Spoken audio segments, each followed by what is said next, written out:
Hey everyone, this is Tim from YourSixTech. Today in this video, I'm going to go and show you how to fix your Amazon 4K when the volume is too low. So on the home screen here, let's go on over to settings. And this may be a simple fix for you. So let's go down under here, and then go over to display and sound. Select this, then go to audio.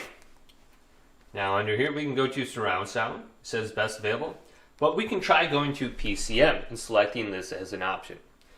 Or we could try Dolby Digital Plus or Dolby Digital if we have that as an option with our setup. But try PCM, back out of here, then go to Advanced Audio. And you can try turning on or off the volume leveler and also the dialogue enhancer. And this says boost the vocals to make it easier to understand the dialogue.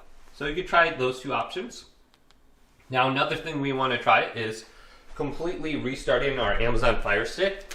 So what we want to do is go back on over to settings. So let's go over here.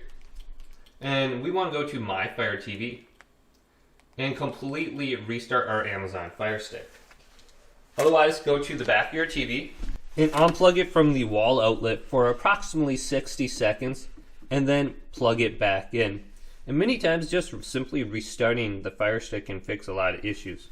So hopefully this video did indeed help you guys out. If it did, leave it a big thumbs up. And subscribe to my channel down below for more tech up videos coming up next on YourSixTech.